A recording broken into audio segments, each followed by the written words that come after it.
So here's the situation. One day you're minding your own business, then someone comes up and tells you that possibly two guys that you've hated for the better part of 20 years might be teaming up together to come resurrect your favorite football team that's been downtrodden for the last 5 years.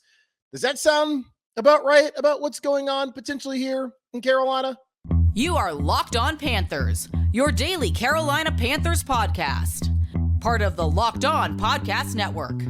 Your team every day.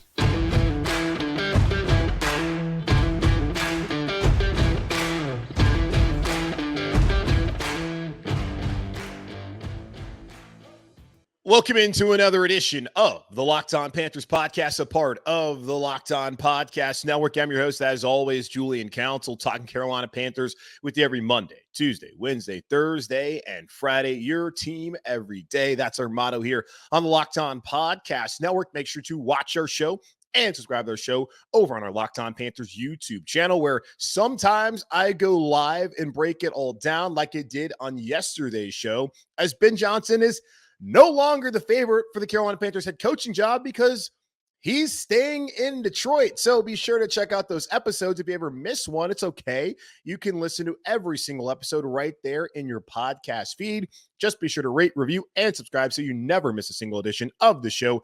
And be sure to follow me, Julian Council, on Twitter at Julian Council, where every single Friday, like tomorrow, I answer your weekly Friday mailbag questions right here on the show.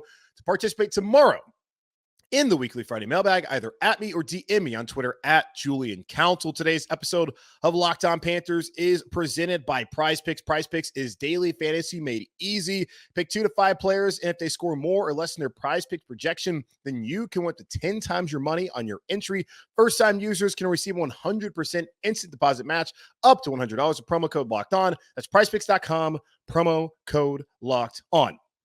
Now, let me preface this entire conversation that we're going to have by saying that this may or may not happen.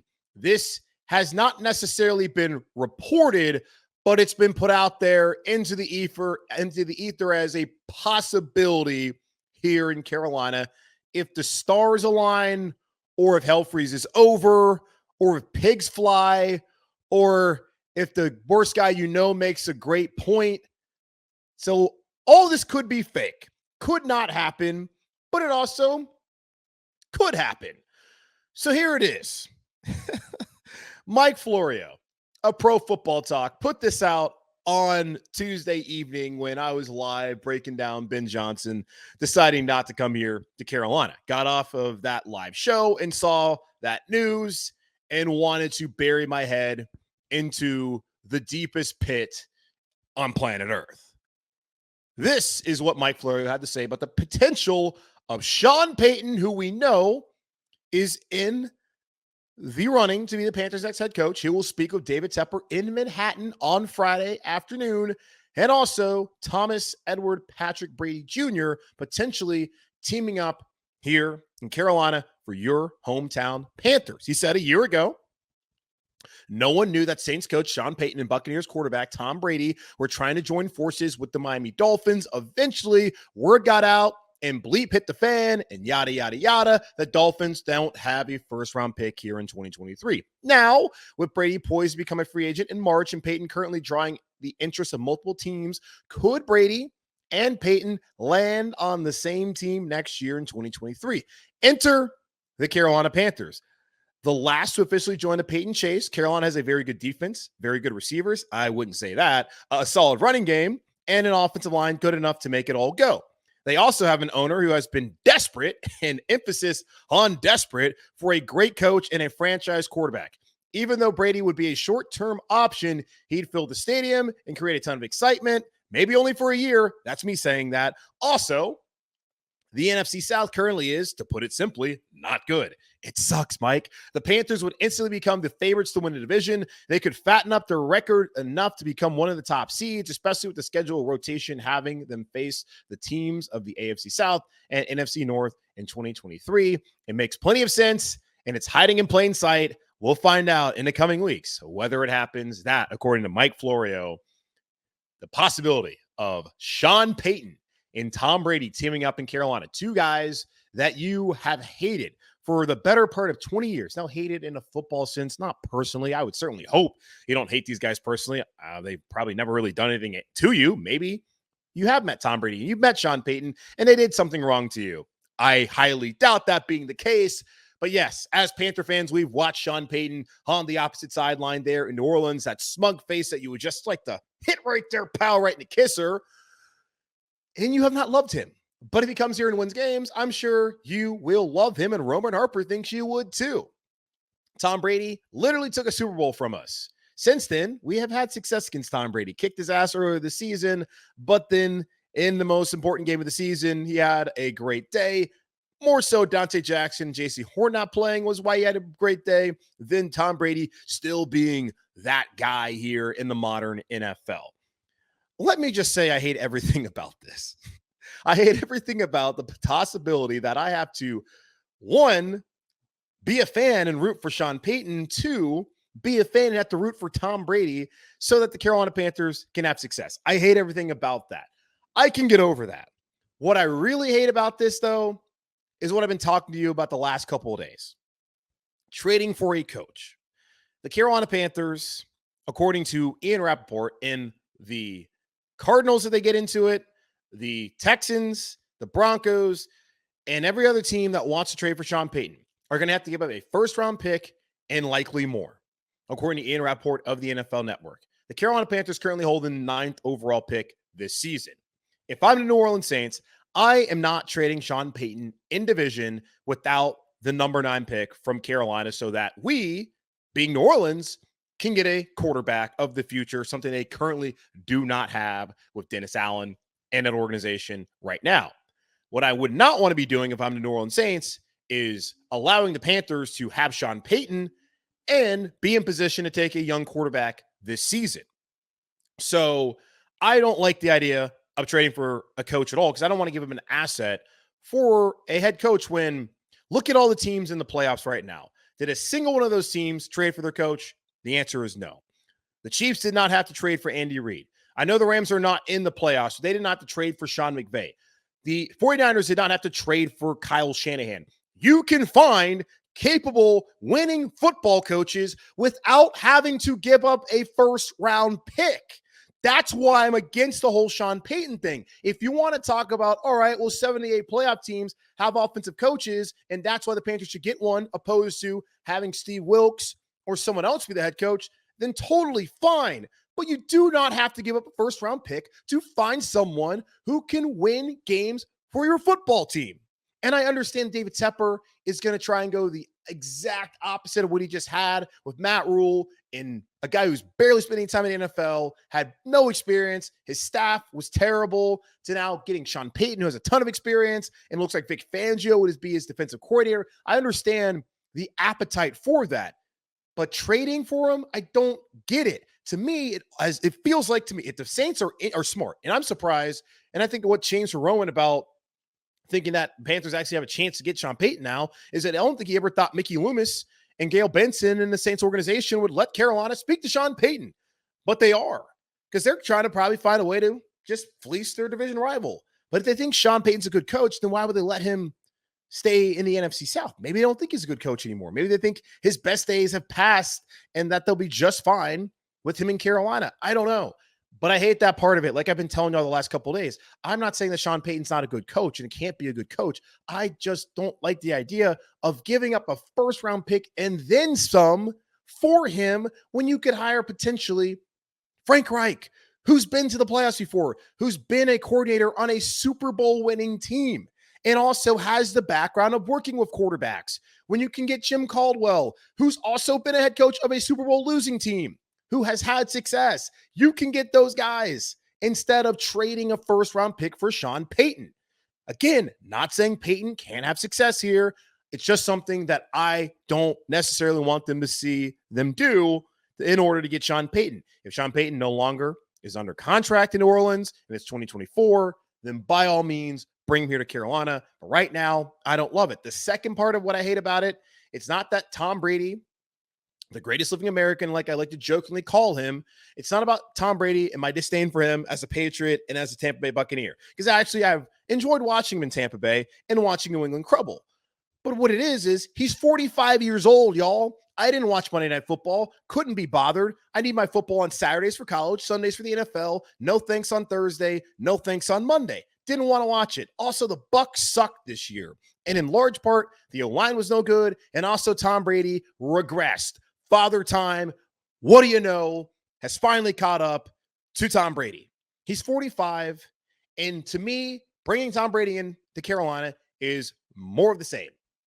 It's no different than bringing in Teddy Bridgewater, than bringing in Sam Darnold, bringing in Baker Mayfield is a short-term fix, fingers crossed. It does not represent a long-term answer at the position. It does not stabilize the quarterback position for more than potentially 18, 19, maybe 20 weeks of the 2023 season. That's what it does. So yeah, it could be great. You get Sean, you bring in Tom, and the Panthers win a bad division. How would that team be any different than the Tampa Bay Buccaneers of this year? They would be younger across the board. They would have a better coach. They would have Brady. But as far as what their ceiling would be, how would that be any different than the Tampa Bay Buccaneers? And where are the Bucs going right now? They fired Byron Leftwich. They're losing their quarterback. Looks like they're going right into the basement. So I don't see how that really helps Carolina in the long term. And David Tepper has talked about sustained success.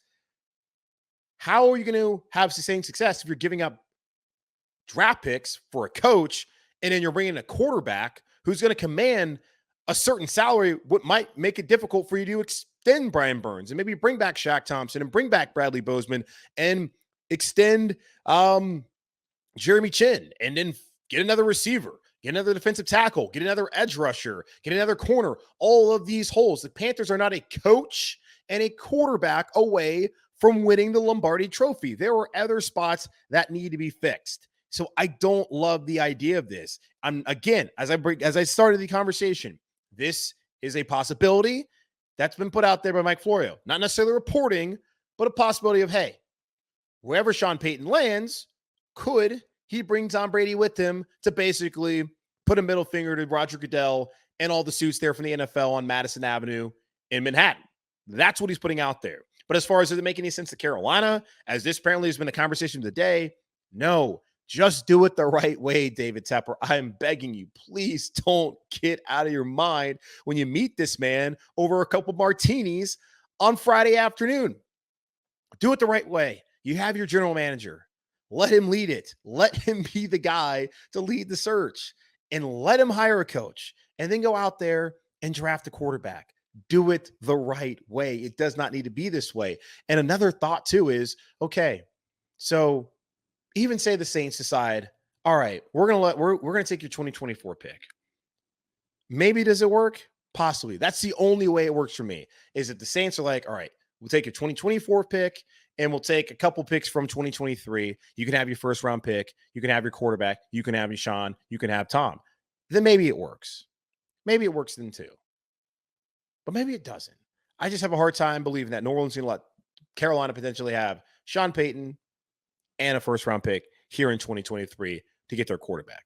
But we'll see how it works out. But the Brady part of it, that's really the part that I hate. Because the Carolina Panthers need to stop trying to put a Band-Aid on the quarterback position and just go out there and draft a rookie early in the first round and develop him and put a good staff around him. They can do that with Sean Payton, potentially. But they don't do it with Sean Payton and Tom Brady. Come on, man.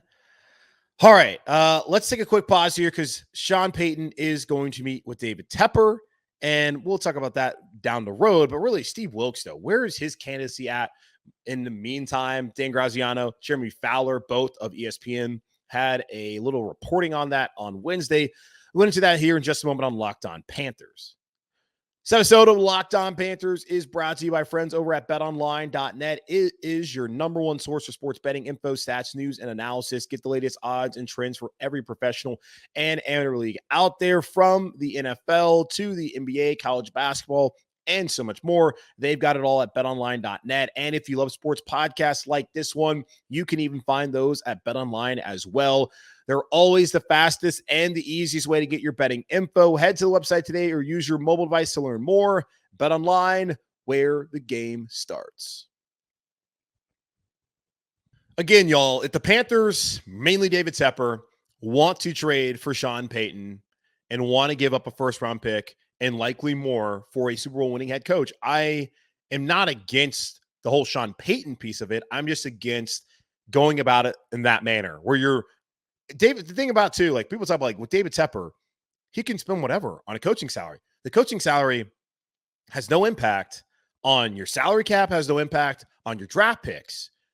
But by bringing in Sean Payton, you have to give up assets. And I can't really get behind that. It's not how I want them to go about it. And you look at the rest of the league, no team in the playoff right now have gone out there and traded for a coach. Somehow those teams have found a way to get a coach and not have to give up a first or any other picks for him.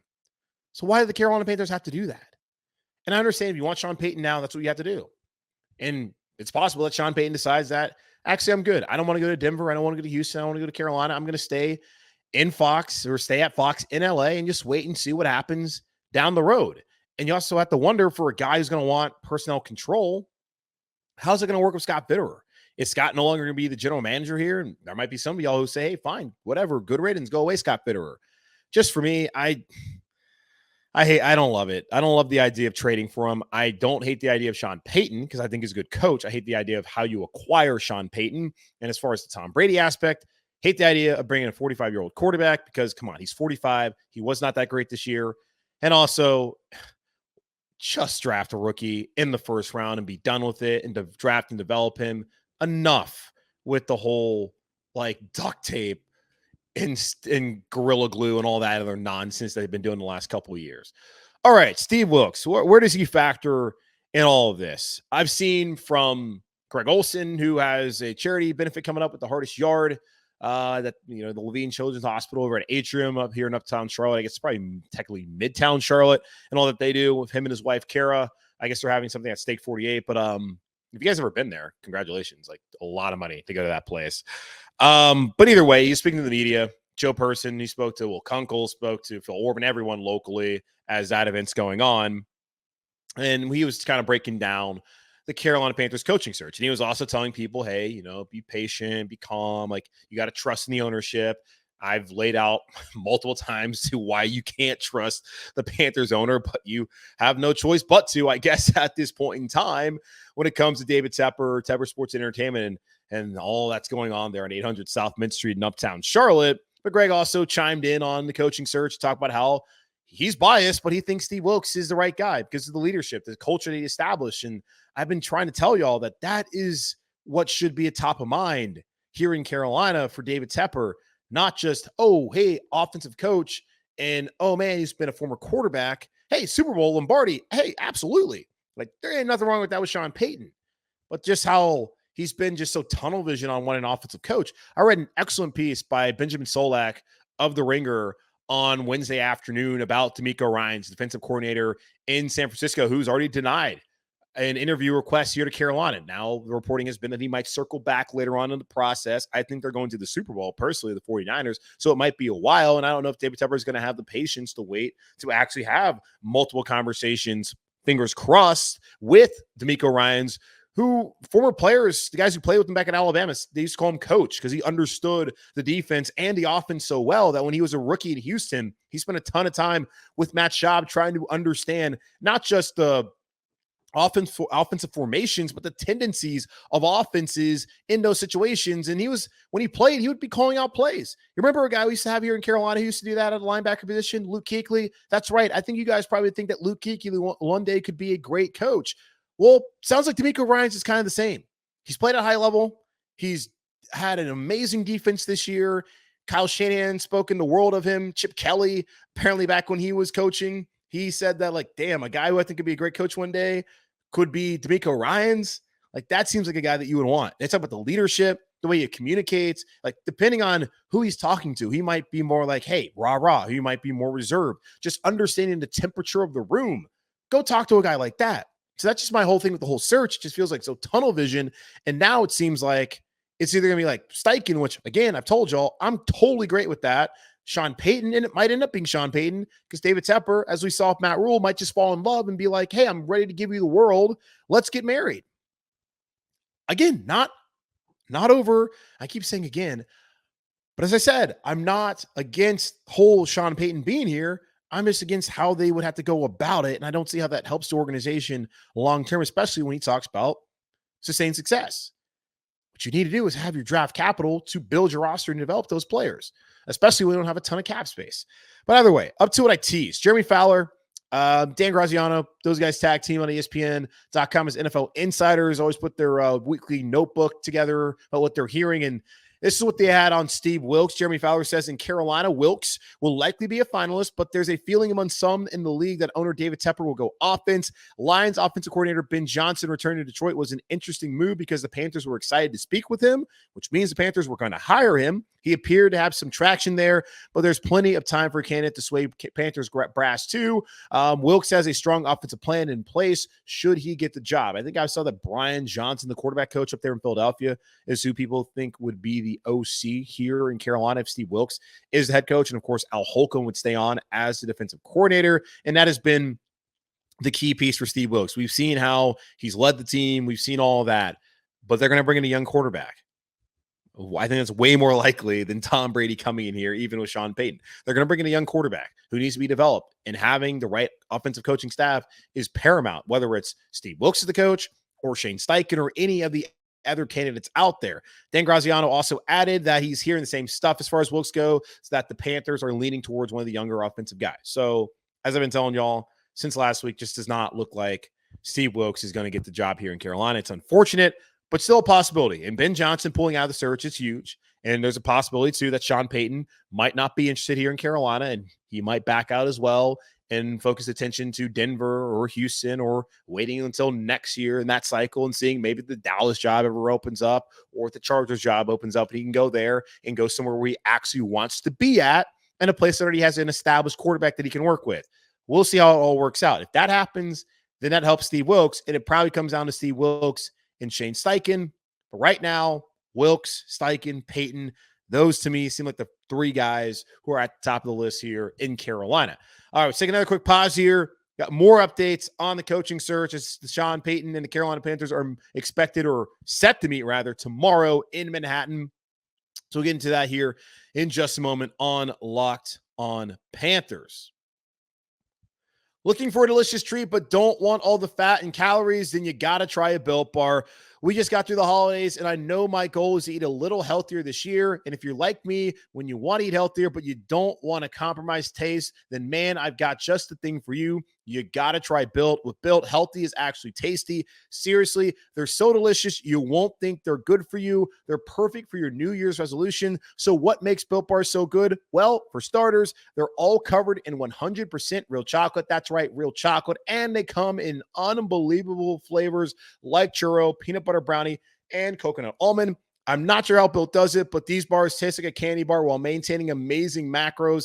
And what's even better is that they're healthy, only 130 calories, 4 grams of sugar, and a whopping 17 grams of protein. And now you don't have to wait around to get a box. For years, we've been talking about ordering your Built Bars at Built.com. You can still do that, but now you can get them at your local Walmart or Sam's Club. That's right. Head to your nearest Walmart today, walk to the pharmacy section, and grab yourself a box of Built Bars. You can pick up a 4-bar box of cookies and cream, double chocolate, or coconut puffs. And if you're close to a Sam's Club and, of course, a member, run in and grab a 13-bar box with their hit new flavors, brownie batter, and churro. You can thank me later. All right, a couple more updates here on the Carolina Panthers coaching search, as Sean Payton is set to meet with the Carolina Panthers owner David Tepper on Friday in Manhattan. Mark Maskey of the Washington Post, been covering the league for a long time, does a lot of good work covering what's going on with that mess in Washington, that being the Commanders. Mark Maskey tweeted out on Wednesday saying Panthers owner David Tepper would give Sean Payton, in quotes, just about anything he wants to be the team's coach. One source says it's not clear, however, how enthusiastic Payton is at this point about the opportunity in Carolina. But apparently David Tepper is ready to give Sean Payton the world, which is not surprising at all. It could end up being a bidding war for Sean Payton when it comes to the Carolina Panthers and the Denver Broncos. Payton interviewed with Denver on Wednesday morning. Apparently the interview went for several hours. If you did not know this, the family that owns the Broncos now owns Walmart, which means that they are much richer than David Tepper, so they could spend whatever they want. And I'm sure there's also a limit to all this. I don't really feel like the Bolin family is going to really outbid David Tepper as far as like, they're not going to be giving Sean Payton like $2 billion in ownership stake into their teams. Like, it's not going to get to the ridiculous numbers. Like, if one of them wants to give Sean Payton 15, the other one could give him 16. It just comes down to if Sean Payton wants to go there and if he likes the situation. I don't really think like money is going to get into the way, but what could get in the way is George Payton right now, who's the general manager out there in Denver. He is reporting ownership. The head coach is no longer going to report to him. So Sean Payton could, in a way, basically push George Payton out the door, take over control of the roster and control the organization and do it his way. I don't know how it's going to go here in Carolina, because David Tepper told us back when he fired Matt Rule that in the future, he likely would not go back to a situation where a coach had as much control over the roster as Matt Rule had. Now, devil advocate go, the thing about that was Matt Rule, and I might get this wrong too, as far as the whole devil's advocate thing, but not immaterial. David Tepper, but the thing, when David Tepper gave Matt Rule control, Matt Rule didn't have a lot of experience in the NFL as a head coach or even as a position coach. Sean Payton has a load of experience coaching quarterbacks, calling plays, being a head coach, winning a Super Bowl. It would make sense to allow Sean Payton to have that amount of control. But we've also seen in the past how things have fallen apart. You look at what's going on with the Saints, the cap situation, where they're at now, the quarterback situation. Look at Houston. Bill O'Brien was a fine coach there, but once he got roster control, things did not work out there in Houston. There's got to be checks and balances.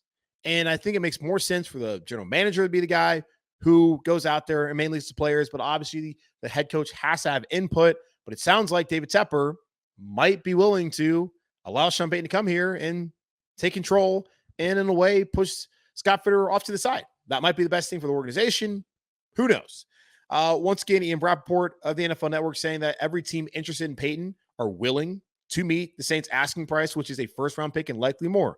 So from everything he's heard, the Panthers, the Broncos, the Texans are all willing to meet what the Saints are asking for. Now, for Carolina, the key question is it the 2023 first-round pick or is it the 2024 first-round pick? Because if it's 2023, that's a non-starter. If it's 2024, then okay, we can have talks.